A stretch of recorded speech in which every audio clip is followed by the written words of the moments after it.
LeBron James finally made his season debut, and even in year 23, an NBA record, he's still rewriting history. At 40 years old, LeBron returned to the Lakers starting lineup after missing training camp and their first 14 games with sciatica. And let me tell you, he didn't miss a beat. LeBron only scored 11 points, but he put on a vintage playmaking clinic, 12 assists in 30 minutes, completely controlling the second half. The no-look passes, the cross-court dimes, the way he dissected Utah's defense, it looked like vintage LeBron. And while the spotlight was on him, Luka Dončić got busy too, dropping 37 points with 10 assists, and Austin Reeves added 26 as the Lakers rolled on the Jazz 140 to 126 to move to 11-4 on the season. And as if LeBron needed any more milestones, he passed Reggie Miller for 6th on the all-time three-pointers list. The Lakers won, LeBron looked fresh, and in a season full of injuries to star players, it was great to see one of the greats and legends back on the floor.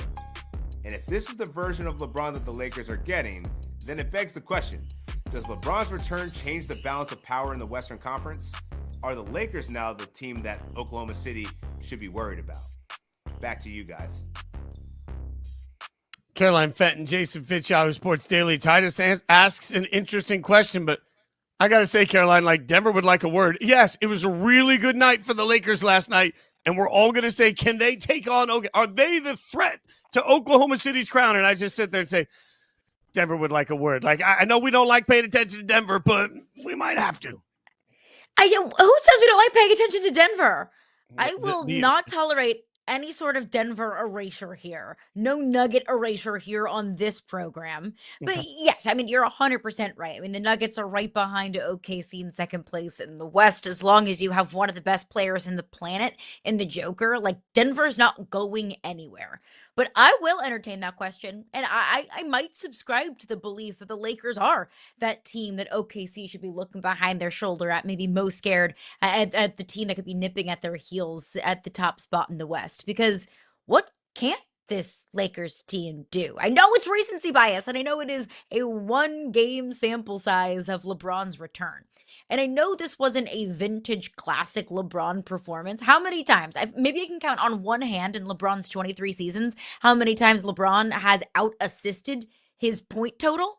But if that's the kind of style of basketball that's going to be best for Luka Dončić and Austin Reeves and DeAndre Ayton to pop off, if that kind of style of play is what the Lakers need to put up 140 points, and LeBron is okay with being that kind of, I'm not going to say role player because he's not a role player, but if he is happy and okay playing that role, I will say, then who's stopping this Lakers team?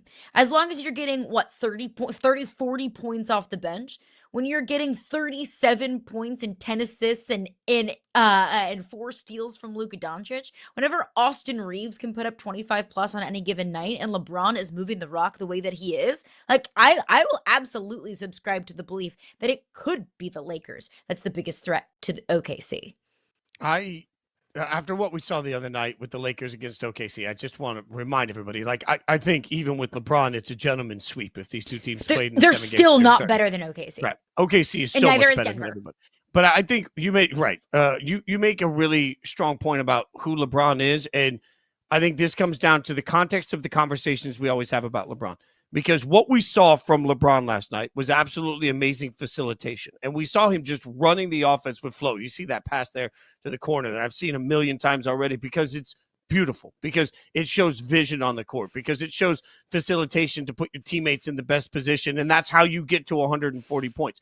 I just beg everybody, if that's the version of LeBron that helps the Lakers win, let's have that in our minds when we have contextual conversations about his scoring. Because you can't tell me today that we won't be in this stupid situation in 3 months. If LeBron did exactly what he did last night, every night, 11 points, 12 assists, every night for the next 3 months, and the Lakers look like one of the best teams in the West, there are still going to be idiots sitting on TV around a round desk in New York saying, well, he's not scoring anymore. Like, this isn't, Michael would have kept scoring. Like, this is what we do with LeBron. Like, so if we are willing to accept that this is greatness from LeBron, which I am, if we're willing to accept it in the context of the conversations we have about his productivity, then yeah, sign me up for this. If we're going to, and I fear this will happen, use it as a narrative for why LeBron just isn't who he used to be. By the way, he shouldn't be. He's in his 23rd year. But if we're going to use it as a reason to fault him because his point production is down, we have a concern. And there is a part of me that wonders, Caroline, like last night,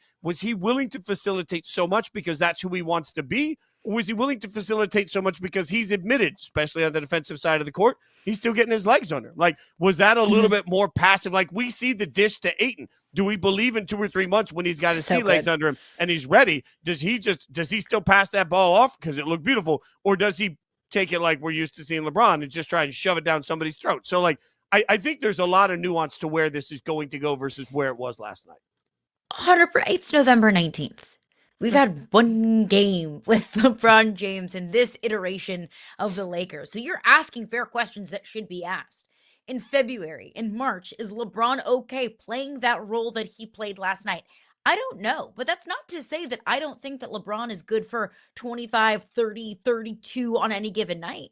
Like on any given night, if Luka's kind of playing that role and LeBron pops off for 30 plus, will any of us be surprised? I mean, LeBron was averaging 25 points a game last year. It's not like we're just sending LeBron out to the pasture like, okay, old man.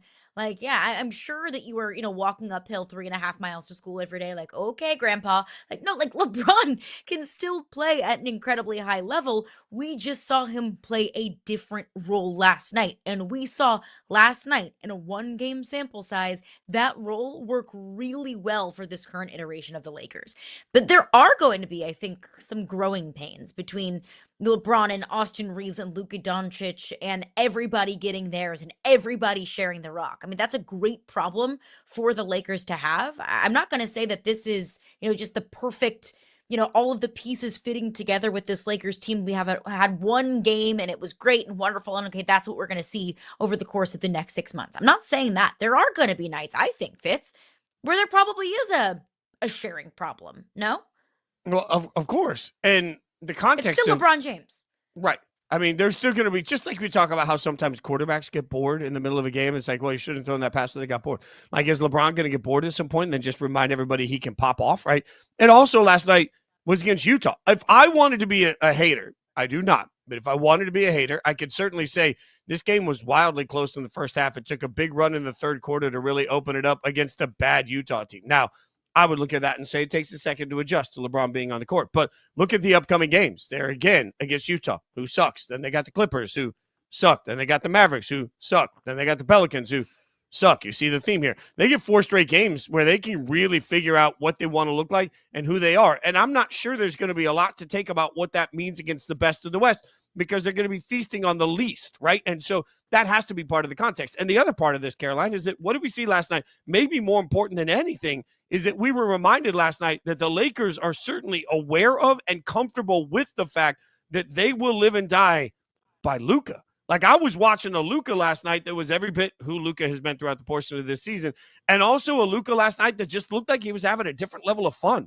Like, there was this portion of Luka Dončić last night that seemed so free-flowing to the ball and how he got around and what he was able to create, the mismatches he was able to make, owning Kevin Love on one drive. Absolutely, we've seen that. But 37-10, 5 and 4. Like, just it wasn't even just about that. It's about the flow and the joy he had during the process of it that really was a reminder that we are going to be LeBron obsessed because that's how we are as a basketball culture. The Lakers will not win a championship based on LeBron James. The Lakers will win a championship based on Luka Dončić. And last night should be a reminder of that. And that's okay. I think we all kind of knew that, right? Like, whenever the Lakers made that trade for Luka Dončić, that was the moment in time that we said, this is Luka's Lakers now. This is the future of this franchise is Luka Dončić. The central point of this team is Luka Dončić. I think LeBron is okay with that. I think LeBron James understands that that is his role in this team at this point. That's the only way that this Lakers team is going to work. I mean, I would argue at this point, it's fair. Like, the best path for the Lakers to actually challenge Oklahoma City is if by the end of the year, we are talking about very definitively why LeBron James was the third most important player on this team. The rise of Austin Reeves is the part that I think most people didn't like. This level of Austin Reeves sustainably throughout the course of it is the portion I think most of us didn't anticipate would be here, right? And even last night, Austin was still very effective. I continue to look at this and say, man, if we believe that the Lakers are going to compete with Oklahoma City, it's because LeBron James has become comfortable not being the best number 2 in the league, but maybe being the best number 3 in the league. And it's a jarring statement, but if it gets him a championship, who the hell cares? So when your number 3 is LeBron James. Yeah, to go back to Dan Titus's question, when your number 3 is LeBron James, I think that is the answer for Dan Titus's question of, are the Lakers the biggest threat to OKC? Well, they very well could be, because when your number 3 is LeBron James, why not?